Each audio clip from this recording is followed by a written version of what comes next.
welcome to PMP Mini Marathon Session 8 of 9. And I am Aisha from On-Time Training and Consultancy Services. Today, we'll be covering the Agile questions once again. Let's go right into the questions.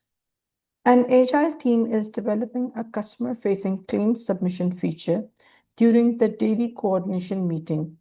The Agile practitioner notices a high priority backlog item that has not moved forward for several days. Okay, so something is residing in the backlog. The developers, testers, and UX specialists have each proposed a different implementation approach, and the discussion has started to repeat without a decision. So clearly, they cannot reach to an agreement with regards to some backlog item, right? What should the Agile practitioner do? Have the project manager determine the best approach to implement, facilitate a team discussion, and work towards building a consensus. Use this opportunity to empower the team to select multiple approaches. Request an informal report on the different approaches to select from. Okay, let us look at what the answer is. Okay, the answer is as given by the candidates. It is in fact B. In this scenario, we know this is a team disagreement. It's not a conflict, right? And the disagreement is basically about how to proceed further, right? The Agile practitioner, in this case, they would act as a facilitator, a servant leader, enable those discussions, have collaboration in place. If there are any assumptions that about that specific backlog item, different approaches that backlog item could be worked upon, and then reach a shared decision, right? So the rest of the responses are incorrect because we know that in Agile, it is according to the Agile mindset, the project manager alone does not have the authority to determine and implement any approach.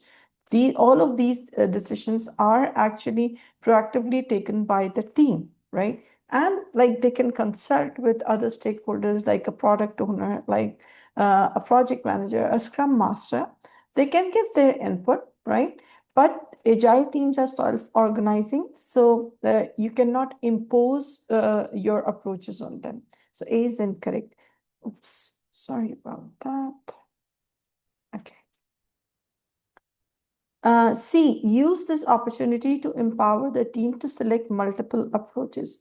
If all team members start approaching that specific backlog item in different ways, they will be completely misaligned, right?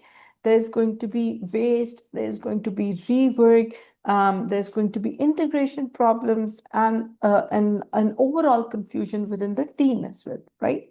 So although the team should be empowered as a whole, but they still need to draw a consensus on a single approach that they need to take, right? So multiple approaches in this case will not work. They would never work. Request an informal report on the different approaches to select from. Again, in this, the thing that's wrong without is like, one, it's an informal report, and it is moving from collaborative solutions more towards documentation, right? It's a team alignment issue. You need to talk to the people. You need to get them on board, right? We know that Agile favors interactions and collaborations, individuals and interactions over, complex documentation, comprehensive documentation. So you'll have those discussions and not move to an asynchronous mode, right? Which through documentation. So in this case, B is the best response. Okay, let's take a look at question number 2, please. Okay, anyone who would want to share their thoughts on the response they've given? A team is working towards an upcoming release. After the latest review, the team's completed work is lower than the forecast used for the release planning. The agile practitioner notices that similar gaps have appeared across recent iterations.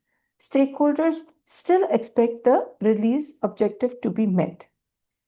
What should the practitioner do if this trend continues, right? So, looking forward, what do they need to do if they keep on observing a similar trend?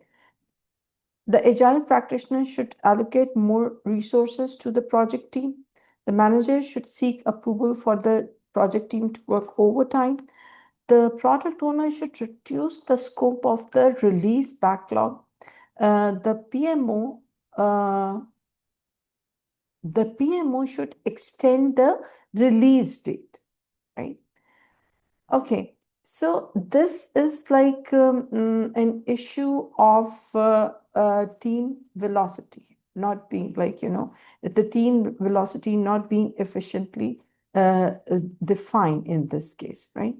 And over here, we noticed through the question that in the latest review, the completed work is lower than the forecast used for release planning. So they would have forecasted some kind of velocity that, okay, this is going to be our velocity for this release. But now there are like, those gaps, those inconsistencies appearing in recent iterations. So the issue over here is not that we don't need to allocate more resources to the project team. It's not the first response you take to the lower velocity, right? It will, like if you, middle of the release, you're just adding people to just do the work and meet the highest velocity goal, then you may disrupt the team. There will be a lot of coordination overhead, and it would actually like reduce the productivity before the team, right? So we know that we need to keep the team stable at this point, right? The manager should seek approval for the project team to work overtime. This is not recommended. It's against it's like it's in a direct conflict with the sustainable development concept of agile, right? Um, if the velocity is consistently lower, right? It's not increasing, it's not stabilizing, right? Over time will create burnout. It may lead to quality problems. It may, again, give rise to more incomplete work, even further decrease the velocity, right? So you should not allocate overtime to the team, right? The PMO office should extend the release date, right? This eventually we may need to do, right? But when we are going to respond to PMP questions, we need to think that what is the next best step, right? The first thing that we need to do, like we are looking at a trend, and what can we do? How could we adjust our backlog? Remember, this is an agile backlog in which we can prioritize some items in the release and move others to the lower priority so that the team velocity will stabilize over time, right? And if the team velocity is consistently not being stabilized, right, over the iteration over iteration, it's not stabilizing, right? Then the first thing that you need to do, okay, like, maybe we need to look at our backlog, see what it looks like, prioritize it, right? Order it, and keep most valuable items for the release, and then bring the nice to haves and like the other ones at a lower priority and at the bottom of the backlog, right? So in this case, the product owner should reduce the scope of the release backlog, right? to deliver only the highest value work, which kind of corresponds and matches the existing team's velocity. Okay, so this is an interesting one. Let's look at the question. During validation of patient monitoring device integration, the team notices that the acceptance criteria only describes how real-time readings should appear in the hospital dashboard. They do not explain how readings should be handled when older bedside devices send delayed or partially formatted data. The product owner confirms that the release must support existing hospital equipment, but the team cannot tell whether this requires a simple data handling rule or a broader change to the integration layer. So there, the team is not sure of the outcome at this point, of the impact at this point, right? So what should the project manager do in this case, right? Okay, what should the agile practitioner do in this case? Add work to the backlog and ask the product owner to reprioritize. Okay. End the current iteration and replan it with the agile team. No, you don't go just replanning the you know, iteration with the agile team. Like what you are, when you are in the iteration, you need to address it there and then. Conduct a spike to investigate the impact of any additional work. Yes. Okay, add work to the current iteration and extend the iteration time. We never do this. We never extend the iteration time. I know this is a tricky one because it's like a confusing scenario, and but let us look at some of the keywords over here, right? Okay, we know that that a team is validating a device and the acceptance criteria mentions, okay, only about real-time readings, right? But the acceptance criteria does not explain when for like about the data from old bedside devices or partially formatted data, right? The acceptance criteria does not mention anything related to the historical data, right? Or the one that's not formatted correctly or partially formatted. The product owner confirms that the release must support existing hospital equipment, but the team cannot tell whether this requires simple data handling rule or broader change to the integration layer, right? So they are not aware that, okay, if they're taking this initiative, what will be its impact, right? We know we need to support the existing equipment, but is it like, does that change only a rule, or do we have to go and change the entire integration layer? We don't know that, right? So there's a lot of, so over here, this uncertainty, right? Whenever there is uncertainty in agile, right, about the impact, about the outcome itself, then, you know, it should be handled as a risk. And risk should be handled through a spike in agile, right?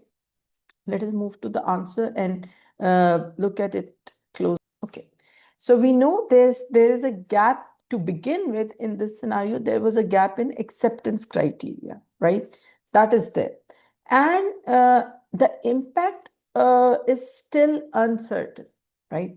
We know that, okay, we should release the existing release that our release will support the existing hospital equipment, but we don't know if the whatever solution that we are building for that release is a small one, or or is it going to affect the entire like architecture, integration architecture, right? So in this case, to assess the impact of this change, we are going to conduct a spike, and we know that spike is a time boxed investigation. It's a time it's an iteration in which complexities, risks, these are explored, and you reach to a conclusion that, okay, how can we address this? Since it's a huge risk, not knowing where the impact would go, what the magnitude of the impact would be, right? The first best thing is to conduct a spike, a special iteration, right? To figure out how, what the potential risk is and what would its impact be. This is what we would uncover in a spike. So this is why over here, we'll look at the distractors as well, but we know that only that part about being uncertain about the impact is the reason we are going to choose response C, conduct a spike to investigate the impact of any additional work. Why are other answers incorrect in this case? Without evaluating the impact that your solution is bringing, right? Whether it's a small change or whether it is something that's going to affect your integration architecture. Without knowing more about it, how could you directly add the item to the backlog and ask the product owner to reprioritize it? You know, we know that if you're doing that, you're assuming that you know everything about the missing outcome, the missing work that needs to, you know, address that needs to be done to address that risk. End the current iteration and replan it with the agile team. It's like extremely rare cases in which you're going to end an iteration, right? Your like the business priority completely shifted to 360-degree, and whatever work, whatever solution you were creating is not feasible anymore or is not required anymore. Those are like extreme edge cases, right? This is not an edge case, it's a risk, and this is how you'll handle the risk in agile, right? Through running a spike. Add work to the current iteration and extend the iteration time. We never do that. Um, it, it, this action would violate the fundamental principle of time-boxed agile practices, right? Whether it be Scrum or any other frame. It violates the time-boxing mindset of agile frameworks, right? So in this case, you are going to conduct a spike. Okay, let us look at this one, please. In the final 2 days of an iteration, the task board shows one item still in progress, even though it was expected to be completed much earlier.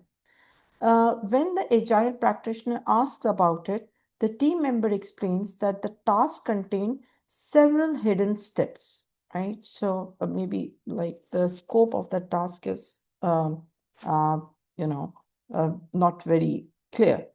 An additional effort only became clear after most of the iteration had passed, right? So maybe it's a case of a user story not being well defined. Looks like that. The delay now puts the related story at the risk of not meeting the definition of done. Okay. What should the agile practitioner have advised to prevent this situation? The preventive action we are going to talk about. Having a more senior member complete the task work, spending more time refining estimates, identifying the issue earlier in a collaboration meeting, breaking down the task into multiple parts. Okay. In this case, you know when this user story is insufficiently detailed and it's too large or too complex, right? When it is complex, it is easy to miss, tasks related to it, right? So we know that it should be broken down into smaller, manageable stories, split into 2 user stories, right? So that the progress becomes clearer and the problems surface early on, right? Instead of compounding. And smaller tasks will make it easier for the teams to continuously progress and monitor their progress through day in, day out. They can monitor their progress on smaller tasks, right? But if it's a huge task, you tend to miss things, right? So that is why in this case, we are going to break down the task into multiple parts. Having a more senior member complete the task work. No, it will not solve the root problem. It's not nowhere in the question is it indicated that they're lacking in the skill, right? It is basically the fact that the task was too large or it was too complex or not clear, right, to track effectively, and that could only be solved by breaking down the task into multiple user stories, right? Or multiple parts. Spending more time refining estimates. See, this is going to improve your planning, but it will not uncover the hidden work associated with that task, right? So simply you are estimating things better doesn't mean that all of the work details are uncovered, right? But if you break it down into smaller parts, then that visibility problem is going to be solved. C, identifying the issue earlier in a collaboration meeting. Okay, collaboration meetings and all of that are helpful, right? But it is not a like when we think of, and it would work sometimes, collaboration meetings would work, right? But what is a more preventive action? We have to think about the best practices in agile in this case, right? And the best practices is if something is unclear, complex, too big, you break it down into multiple parts. Okay, this is a multiple response question. A technical uncertainty is slowing progress on a high priority backlog item. The agile practitioner asks one team member to try a short experiment using a different design approach and share what is learned so the rest of the team can decide whether to use it. Okay. So there was some kind of a risk, and one of the team members ran an experiment on it and used an alternate design approach. And now the agile practitioner is asking that specific team member to share the knowledge with the rest of the team so that a decision could be made. The experiment produces useful findings that may affect how similar work is handled in the current iteration, right? So we know that the scenario is explicitly like, giving us clues that the entire team would benefit from learning about this particular point. How should the agile practitioner effectively communicate the outcome to the team, right? To the rest of the team? Use discussion groups, web links, and project announcements.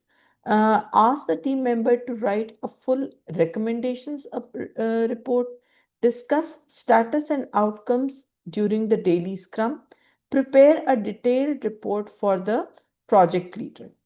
Okay, so what are we going to do in this case? What are the best things which would, through which the team could learn?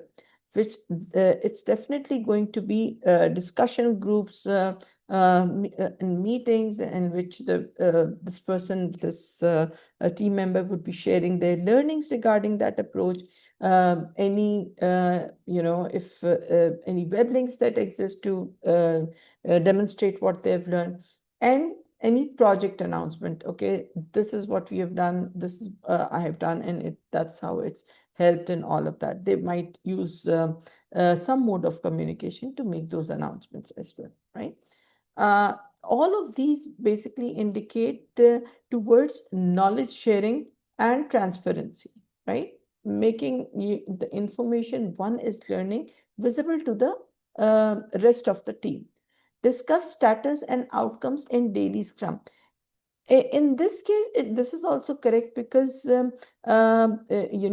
know that whatever approach they are taking, it's ultimately going to influence the entire team's work, right? We know that in daily scrum, if you're whatever that approach that particular individual was experimenting on, they could share updates on it. Okay, I have progressed on it, this is the blocker, this is what I'm going to do today. right? So it's remember that a daily scrum is only about daily status updates, right? We only discuss what did we do today, what did we are going to do today, and what are the blockers. But still, the team kind of organically learns about the new approach. So in this case, C would also make a lot of sense. Ask the team member to write a full recommendations report. Again, we know that in Agile, we focus more on osmotic communication, fluid communication, rather than creating extensive report, right? Maybe a high-level report would be created, but since the entire team needs to learn about that approach, a better, synchronous approaches like discussions that like demos and stuff would be more helpful in this case. It would accelerate the learning process. Prepare a detailed report for the project leader. We don't need, there's no indication in the question that we need to take it up to the project leader. The team needs to learn about this new approach. So that is why this would not make a lot of sense over here. Hi, Miss Aisha. I had a Yes. question on this that, typically the daily scrum, like the focus is on the three questions, right? Like Yes. what will be Yes. done today and what was done yesterday and what are the blockers. Yes. And if Yes. you start discussing the outcomes, it can, turn to a detailed conversation, more like a Mm, technical mm, discussion maybe on the mhm. design and approach. And it will not like follow the principles of what the scrum is, the purpose of the scrum. Mm. So isn't it like more viable to have a separate call and not discuss in the scrum? But this is one of the options that we have chosen. So See, as far as the rules of a daily stand-up go, they are exactly that, right? What did we do to yesterday? What are we going today? And if there are any blockers, suppose they were working on that new approach, right? They worked on some part of it, and they're coming to the team and just saying that this is what I did yesterday, and that's how it resulted. Just that, no follow-up details discussions, but the team would kind of, that's why I use the word organically learn about it, right? And when you are going to attempt the PMP questions, you are also going to see that, okay, what are the, nearest options, but what would not make any sense at all. I agree completely to the fact that Scrum meetings are time boxed, stand-ups should be time boxed. They should address only three things. What did we do yesterday? What are we going to do today? And if there are any blockers, right? Organic learning is still going to happen, right? Even if we don't deviate, we should not deviate, right? We should not have follow-up questions and detailed discussions and problem solving taking place in that meeting, right? But it still offers us a great opportunity to learn organically about that approach, right? If we look at the rest of the options, like um, um, the this thing, writing a full recommendation report and preparing detailed report for project leaders, these two you can directly eliminate. Sometimes PMP questions will not be very explicitly, telling you things, right? But you will have organic learning happening, right? So this is that thing happening over here, right? So we are choosing the best answers. Another time you may notice that the question is about some schedule slippage or something like that. What should have the project manager done? And in some instances, you will notice that even at a day-to-day level, going into a daily meeting and figuring out that what was done yesterday, what is going to be done today, and what are the blockers may give you an idea about how you're moving as per your schedule in an iteration in a very organic way, right? So that is the reason we are choosing it over here. Does it make thank sense? yes, yes, thank you. Yeah. A product owner is preparing the backlog for a complex workflow automation initiative. Several stakeholder groups are providing conflicting expectations. Operations wants faster processing, compliance wants more review controls, customer support wants fewer manual exceptions, and finance wants stronger approval visibility. So different stakeholders and conflicting expectations and conflicting requirements. The product owner is unable to translate the competing inputs into clear user stories because the details involve specialized business rules and different user perspectives, right? Okay. What should the agile practitioner do? Two action items that they need to take. Request the stakeholders to write all of the user stories. Direct the agile team to conduct all future story writing activities. Ask subject matter expert to help write the user stories. Instruct the product owner to enroll in a story writing training, right? Let us look at the responses. Some are very clear that why you're not going to take them, right? We know when there are complex requirements, complex expectations, varied expectations, it is better to, it is better to get a subject matter expert on board. If a project team member, in this case, a product owner is struggling because there are conflicting requirements, right? And they would require specialized knowledge, domain knowledge, then we should work with the subject matter expert, get them on board, sit them, try to have them understand the needs and requirements, and then help us write the user stories. These SMEs can help us write the user stories. Instruct the product owner to enroll in story writing training. Yes, when a team member or when anyone, especially the product owner, who's going to be the the primary individual who contributes majorly to writing user stories, right? If they are unable to write robust user stories, efficient user stories, then probably they need to, expand their knowledge of user story writing, right? So they are going to attend this user story training session. We could enroll them. Isn't the isn't the issue, ma'am, actually not about the skill gap, like it's mentioned in the answer as well. The issue is more about like the conflicting requirements, that you're getting requirements at the same time from four people with the compliance and finance as well, and he's struggling to, like translate those into the user stories. So the issue is not about his skill; he knows how to do that, but it's because of the conflicting requirements coming from all stakeholders at once. See, an expert should be able to actually manage the conflicting requirements, right? That's what product management, what this product owner expertise is, right? And we know that in real life as well, sometimes stakeholders do have various conflicting requirements, right? And again, I would say again, let us go and look at what are the best options to take in, pick in these cases. There's a constraint that you need to choose two, right? So would you request the stakeholders write all of the user stories? The stakeholders could be clients, the stakeholder could be the, some project manager, someone. That is not the best response in this case, right?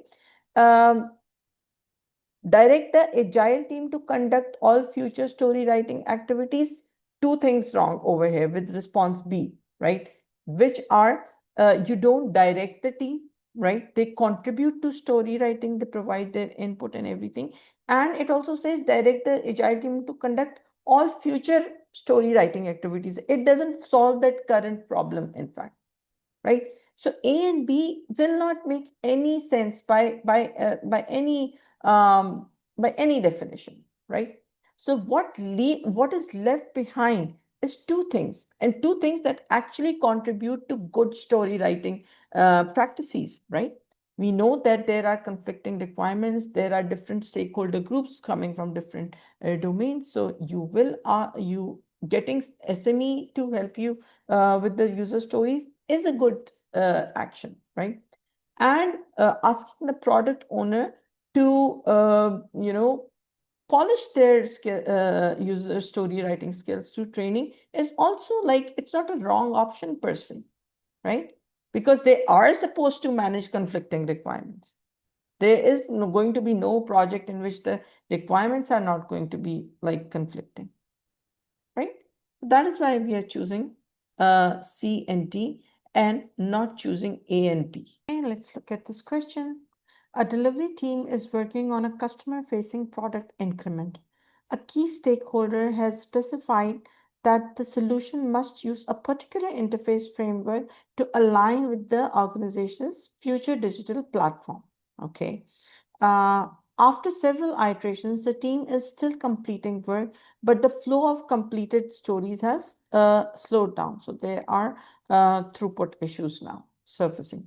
Review comments are increasing, and the team members frequently need extra time to apply the framework correctly. Okay. So this is clearly a productivity issue. What should the agile practitioner do to improve productivity? Recommend using a technology with which the team is more proficient. Okay. Provide comprehensive training sessions. Suggest replacing the team members who cannot maintain productivity. Add more specialists to the team. Okay. So this is, basically an issue of team productivity, and team productivity can usually be enhanced with the comprehensive trainings, right? So they are not just dropping one ball, they are like actually dropping a lot of balls over here, right? Their throughput has fallen, the feedback and rework is increasing because of the review comments are increasing. It would definitely result in rework as well, and people are unable to manage their time to apply to the framework correctly. Okay, so you know that this needs comprehensive training on a lot of fronts, right? It's not that the team is unfamiliar with the technology, right? And the technology is not optional, as right, in any case, because it's a requirement from the customer, right? So what is the best thing that you could do to enable your team to deliver in such a circumstance, right? So you are going to train your team, right? And let them know about throughput, let them know about building the product in a way that does not, result in a lot of rework, looking at those metrics like acceptance criteria, definition of done, and all of those things, right? So this team clearly needs comprehensive training. Recommend using a technology with which the team is proficient? No. That particular technology the team is working on is a requirement from the stakeholder. Why would you change that? Suggest replacing the team members who cannot maintain productivity. It's a punitive action, and we know that there are no behavioral issues or any such thing, and the entire team is struggling, right? We know that the entire team is struggling to maintain productivity. Why single out specific team members and take such a sharp, such a harsh stance? And it will not solve your problem as well, right? Because other team members will also be confused about the work. So add more specialists to the project team.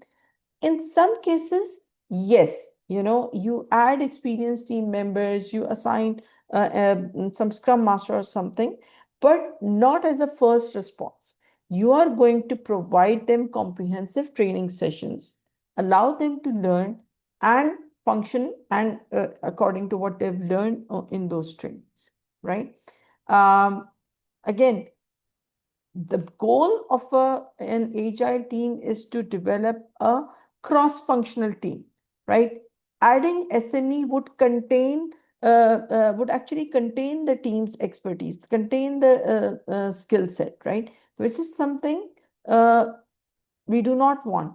And we know that this is not a technical issue that needs to be solved by a subject matter expert. It is more of a more of an issue of the framework that the team is following, the project management framework that the team is following.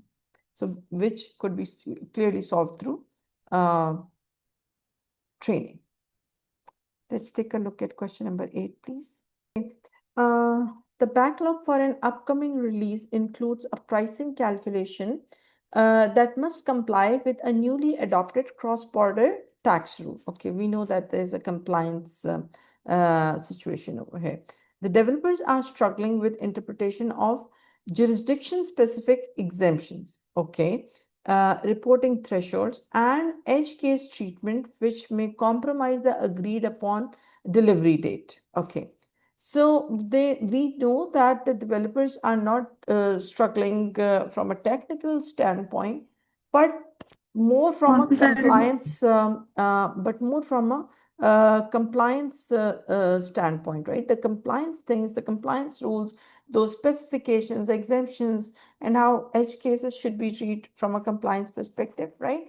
They are struggling with those kind of things. What should the agile practitioner do to improve delivery? Recommend using a technology with which the team is more proficient. We know that this is not a technology issue. Provide comprehensive training sessions. Okay. Suggest replacing the team members who cannot maintain productivity. Add more specialists to the project teams.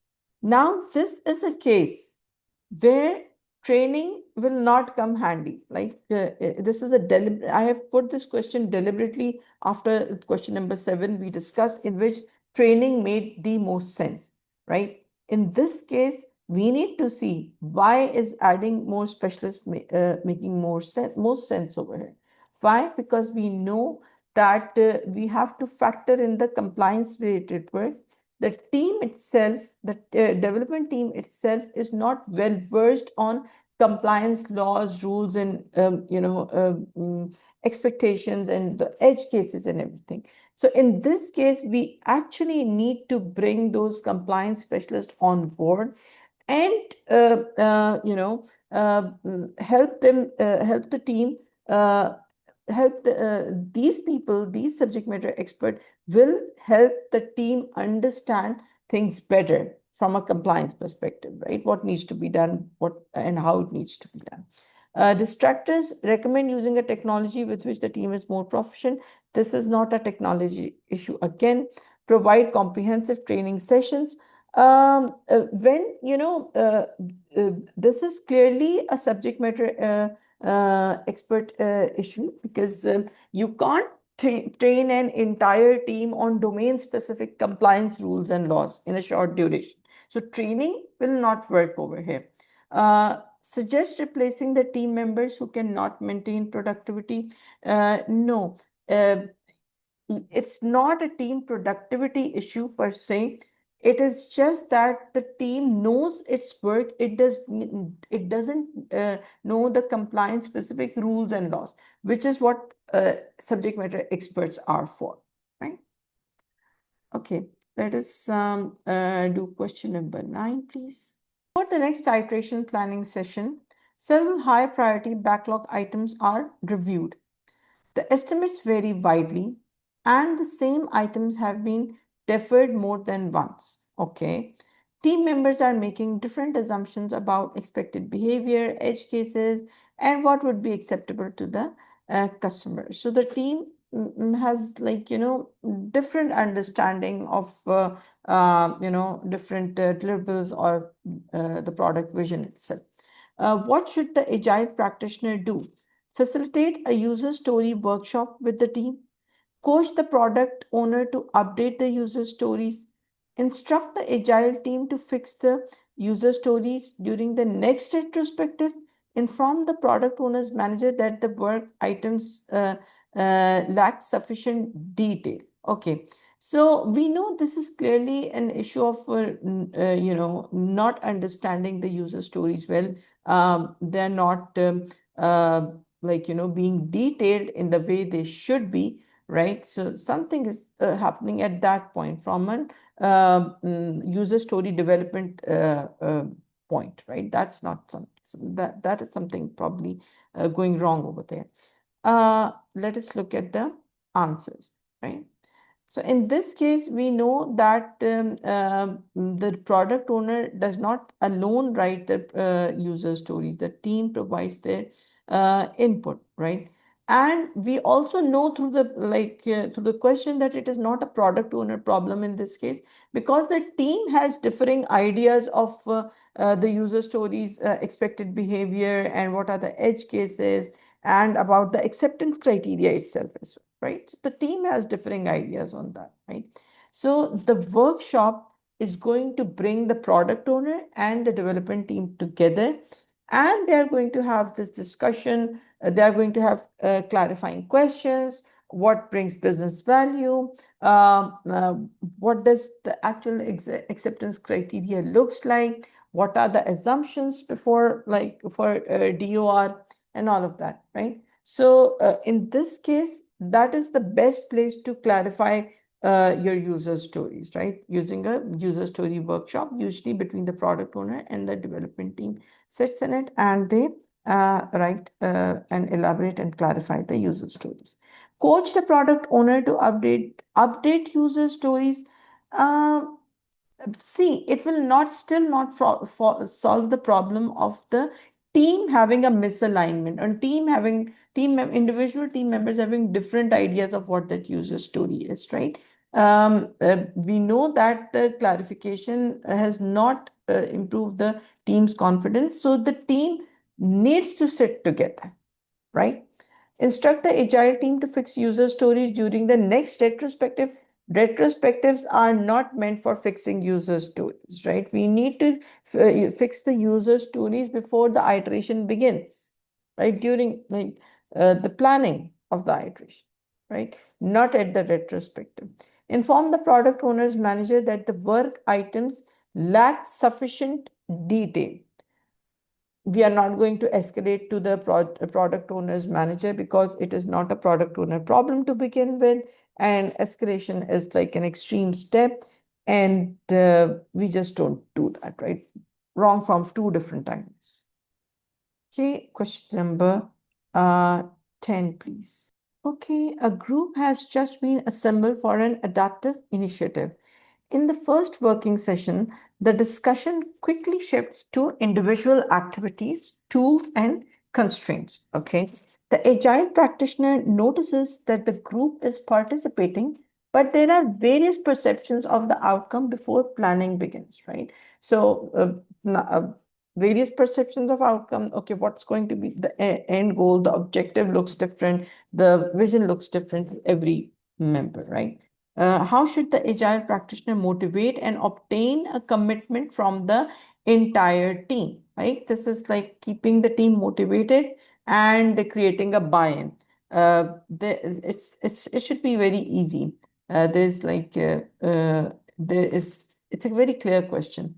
Coordinate a meeting with the product owner to share the product vision with the team. Send the team to an email to remind them of penalty for failing to meet specifications. Invite a motivational speaker to host a team building workshop. Request that team motivators join the next collaboration meeting. Okay, you know that when people have different ideas about what the output and what the end outcome is going to be, it's a vision problem. And the project manager and the product owner need to create that shared vision, right? And communicate that shared vision, right? Because to begin with, everyone is having different idea. They are participating, but everyone is like thinking just from their own at an individual level. They're focused on their own activities, tools, and like constraints, rather than the end goal, rather than what they need to, what the end result is going to be, right?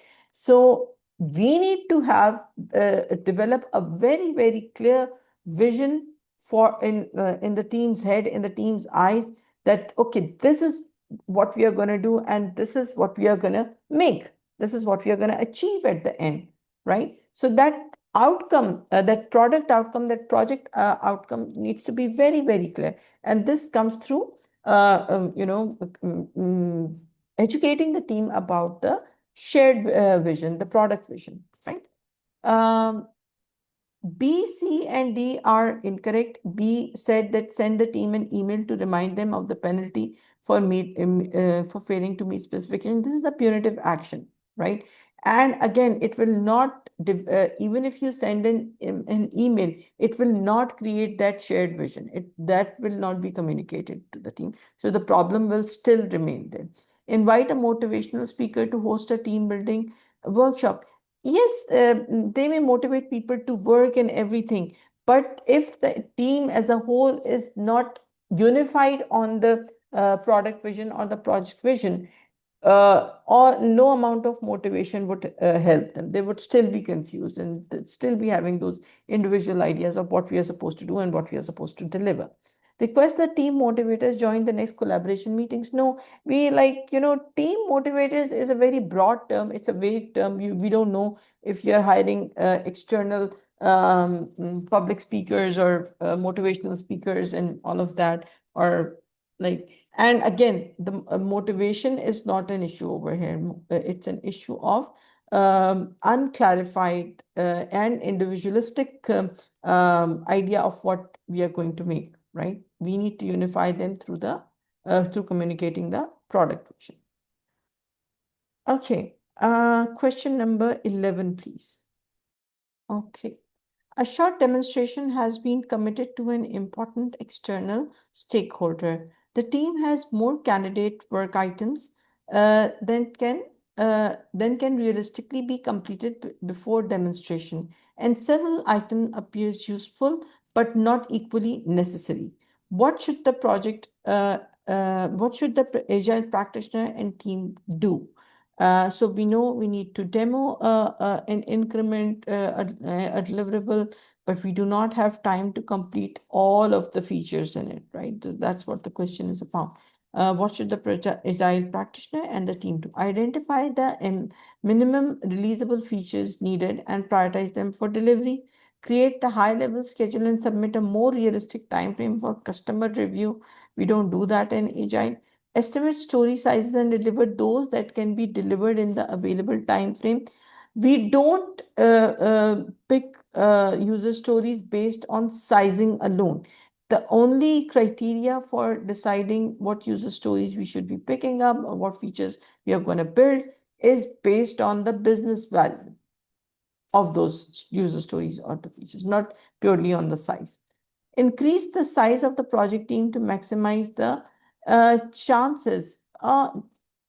No, this is not an agile method of handling deliverables, right? When they need to be expedited, and increasing the project team size would maybe help, but it is not a recommended action. We don't increase the size of the project team as a first solution, right? It's not the best action you would take. In this case, the best action would be to we know that early value delivery with constraints and everything is ensured in Agile through delivering MVPs, right? Or increments, right? Or minimum marketable features, those kind of things. You can deliver value early without adding additional team overhead and resources and all of that. So you're going to think that, okay, what are the most important features needed for these deliverables? You're going to prioritize them and you're going to deliver them, right? Okay, let us move to the last question of our session today. After several cycles of work, the project data shows uneven delivery patterns. Some cycles appear stronger than the expected, while others fall noticeably below the team's usual output. Okay. Several stakeholders are expressing concerns about forecast dependability. Again, this is a velocity issue. What should the agile practitioner do to bring consistent velocity to an agile project environment, right? Foster cooperation among team members to achieve the team's desired iteration velocity. Collaboration is always good, but it will not necessarily solve the iteration velocity problem. We need to dive deeper than that, right? Where is it, stemming out from? B, encourage cooperative teamwork to achieve team goals and objectives. Set the highest velocity from previous iterations and use it as a baseline. No, you don't you don't deal with velocity, you don't manage velocity that way. You look iteration per iteration and you average out that data, right? You don't look at, okay, what was the highest one and send it as a baseline or a benchmark for the rest of the release, right? Meet with the team to understand the reasons for variation and establish optimal iteration velocity. Yes, you understand why the fluctuation is going to happen, is happening in this case. D is the correct response. And we need to focus on why and figuring out why that fluctuation is happening, how to stabilize it, and collectively decide as a team that from this point onward, what will be that reference velocity that we are going to follow, right? So that is what we are going to do. Foster cooperation among team members to achieve teams desired. Again, cooperation is a good thing, but that will not address the deep-rooted problem. It will not empirically measure the stuff that has been going on iteration by iteration. Encourage cooperative teamwork to achieve teams and goals. This is again a very broad, like a high-level idea, okay, that make the team cooperate to achieve the goals. But pinpointed empirical solution to that unstable velocity is not solved from this option, in fact, right? The collaboration, the cooperation, the discussions come, they come next. But the first you need to analyze why that fluctuation is happening in the first place. Set the highest velocity from the previous iterations and use it as a baseline. This is not a good practice. Velocity should be measured on reliable historical data from the previous iterations, from the previous sprints, and then averaged out. Not the highest is not taken as a benchmark. Okay, with that we come to the last, this is we are going to conclude. This was the second last session of our mini marathons, and we are going to have the final one next Saturday, same time. Take care, everyone. Bye-bye.